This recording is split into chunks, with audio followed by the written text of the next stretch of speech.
উৎখাত করবে। এতই সোজা। আওয়ামী লীগ বাড়ে, আওয়ামী লীগ বাড়ে। পাশার দান উল্টে গেলে উল্টে যায় পুরো খেলা।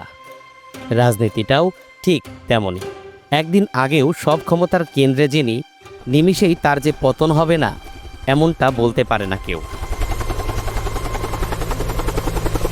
গেল 5 আগস্ট সেটি দেখেছে পুরো জাতি।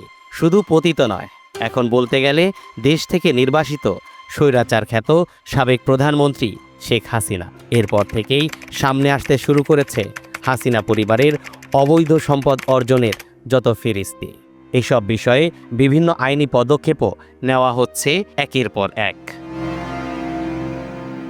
সেই ধারাবাহিকতায় এবার শেখ হাসিনা, তার ছেলে সজীব ওয়াজেদ জয়, মেয়ে সাইমা ওয়াজেদ পুতুল, বোন শেখ রেহানা সহ তাদের স্বার্থ সংশ্লিষ্ট 124টি ব্যাংক হিসাব অবরুদ্ধ করার আদেশ দিয়েছেন আদালত।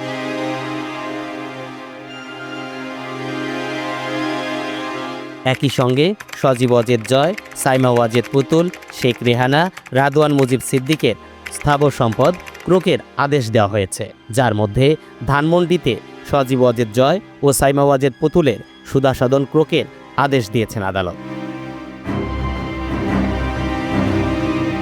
একই সাথে শেখ হাসিনা, সজীব ওয়াজেদ জয়, সাইমা ওয়াজেদ পুতুল, শেখ রেহানার মেয়ে টিউলিপ রিজওয়ানা সিদ্দিক, আরেক মেয়ে আজমিনা সিদ্দিক ও ছেলে রাদওয়ান মুজিব সিদ্দিকের বিদেশ যাত্রায় নিষেধাজ্ঞা দিয়েছে আদালত।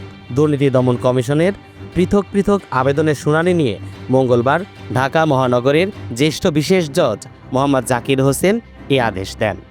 নাটক করার একটা সীমা থাকে।